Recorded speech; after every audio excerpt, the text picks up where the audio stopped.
publicitada, digamos, pero que también nos asombra porque en una época así asiaga, pues arriesgó sus bienes, su vida, y a veces, bueno, no nada más la vida, sino arriesgarse hasta perder la libertad, ¿no? Que debe ser terrible estar ahí entambado. De la intervención de la ponencia del doctor Santana, bueno, si quiero hacer como un comentario y una adición, a mí me pareció también muy interesante. En un libro que publicó el CUIP, de la doctora, no sé cómo se pronunciará, Zahar, que se llama Historia de las librerías de la Ciudad de México. ¿Mande? Zahar, bueno. Zahar, bueno. En este libro, en la página 85, menciona la doctora un caso interesante sobre Fidel Castro y los primeros, bueno, el Che Guevara.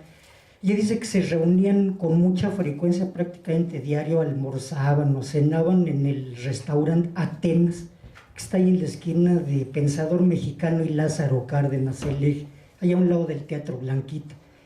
Entonces, a un lado de este café había una librería que fue muy famosa en los 60, la librería Zaplana, como la Gandhi de los 60.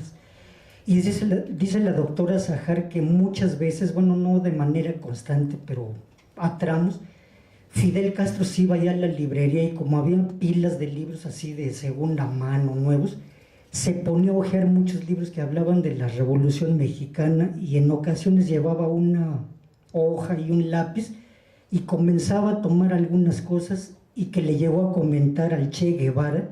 Dice, mira Ernesto, cuando triunfemos vamos a tomar muchas cosas buenas que tuvo esta Revolución Mexicana, porque bueno, él siempre tuvo fe que iban a triunfar. Y Paco Ignacio Taibo II, en un libro que se llama Ernesto Guevara, también conocido como el Che, dice que llegó a venir a la ciudad universitaria Fidel Castro a la Biblioteca Central y hay un testimonio de Hilda Guevara, la esposa del Che, dice, bueno, yo conservo una fotografía donde Fidel Castro está con su abrigo y sus lentes negros como gángster de los años 30.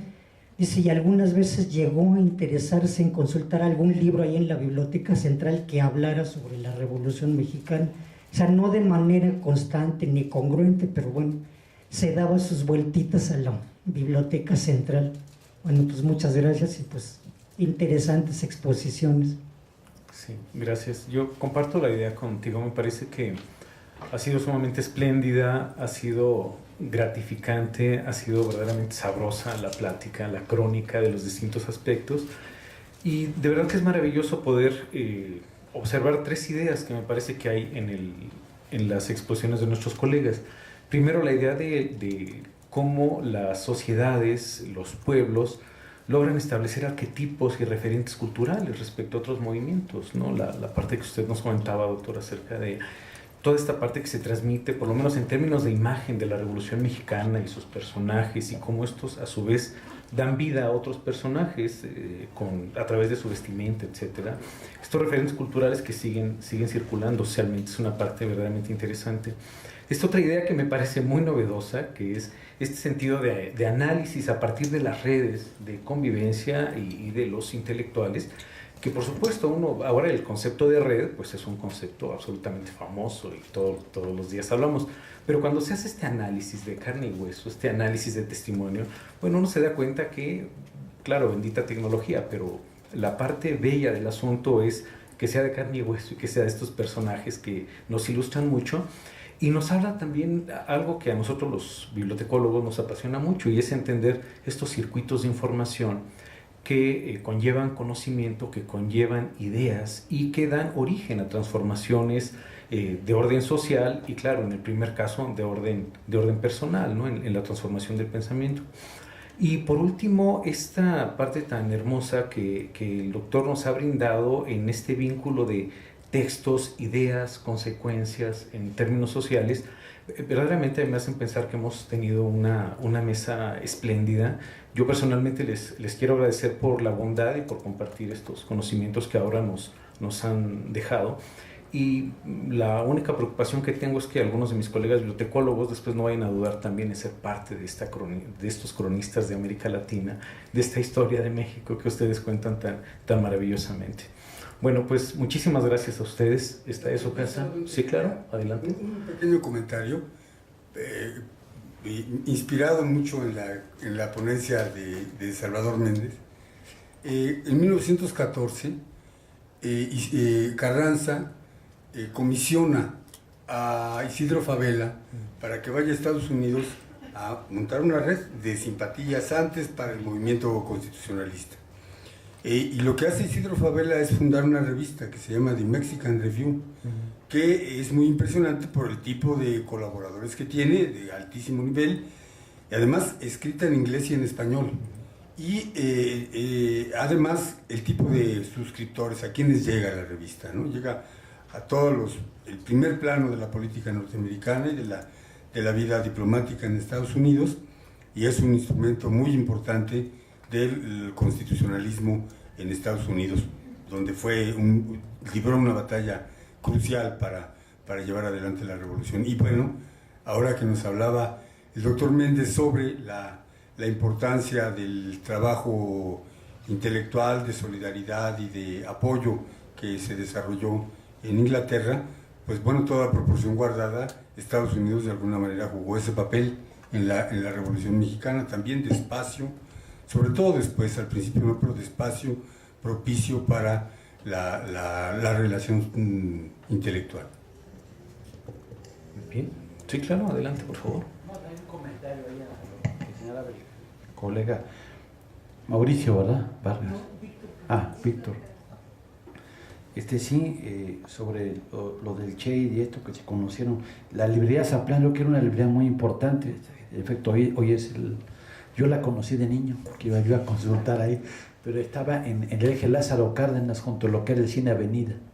Allí está una entrada chiquitita y encontraba uno cantidad de textos que uno enriquecía bastante, ¿no? Pero la anécdota, esto, evidentemente voy a leer el libro, no lo conozco, voy a consultarlo, porque he hecho también investigaciones sobre el caso. Y una cosa que recuerdo también es que el primer manifiesto del momento 26 de julio que emite Fidel Castro lo imprime en México, en la imprenta de Vanegas Arroyo, que quedaba ahí en Tepito todavía, y donde se sacó, paralelamente, se publicaba ahí El Hijo del Aguizote, en la época de la Revolución Mexicana, y es también en esa misma imprenta donde sale el primer manifiesto del 26 de julio. Y como testimonio evidente de estas relaciones que había, pues, entre los exiliados cubanos y los revolucionarios que vivían en la época, hay una foto aquí abajo del Che, con Hilda Gadea. Si usted en un libro, precisamente Hilda Gadea, donde viene en la foto está el Che y ella mirando hacia la Facultad de Medicina, y ahí se ve esta foto. Hay otras anécdotas del Che. Tomaban clases en la Facultad de Filosofía con el maestro Jesús Silva Gerso, ¿no? Que es uno de los ideólogos de la Revolución Mexicana, ¿no? Claro, como estas anécdotas están, pero ¿dónde se logran conseguir? Rastreando precisamente en la bibliografía, en los testimonios, en estas fuentes de información, ¿no? Y donde encontramos, bueno, que las redes siempre han existido. Lo que pasa es que hoy se habla de redes de información. No sé quién le puso el nombre de redes de información, pero de hecho existían. Simplemente fue ubicarlas ya como redes de información, en este caso, de este pensamiento revolucionario, ¿no? Por supuesto, nuestro colega también tiene que... Bueno, muchas gracias. Sí, agradezco mucho su atención a mi ponencia. Y bueno, sí es muy interesante porque pienso yo también en ese tipo de redes que ya han mencionado, que decía el doctor Jaime Ríos. En ese caso también es muy interesante Andrés Bello, ¿no? Porque Andrés Bello, como les dije, se quedó desde 10 hasta 29, y ya en la década de 1820 hacia 1823, 26, etcétera. Gracias. Publica dos publicaciones especial, dos revistas en especial, que las dos llevan no en balde el título de Americana. Una es la Biblioteca Americana y otra es el Repertorio Americano, donde escriben muy destacados intelectuales latinoamericanos. Ya no están bien en aquel tiempo allá, está ya que en México hay cartas incluso entre ellos, pero en ese momento están otros en Europa, Olmedo, ecuatoriano, Irizarry, que es guatemalteco pero sirvió a Chile, etc. Y ellos publican en esas revistas, en esas obras, Y es muy interesante porque es justamente esto que decían ustedes, una vinculación de información, una red de información, digamos, hispanoamericana, ¿no? Que creo que es muy interesante y que les decía también, el mismo Bello también es muy interesante en el sentido de que él era un hombre muy erudito que todos los días iba al British Museum, ¿no? Que era pues la biblioteca, lo que ahora es la British Library, la gran biblioteca inglesa, y él todos los días iba ahí, incluso en las épocas también que tuvo que sufrir mucha pobreza. Dicen que llevaba a sus niños y los ponía ahí junto al calefactor para que recibieran un poquito de calor, ¿no? Entonces creo que es muy interesante todo este tipo de cuestiones. Gracias.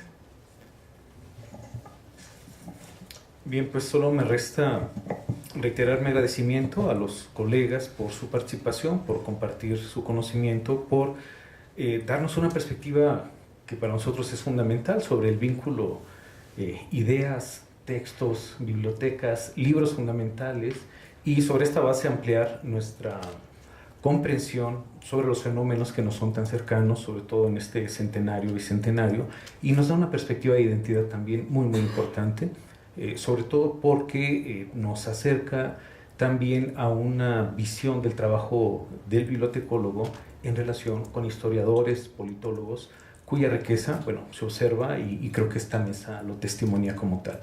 Así que muchas gracias por su presencia y yo estoy seguro que ustedes comparten conmigo esta apreciación. Gracias, colegas.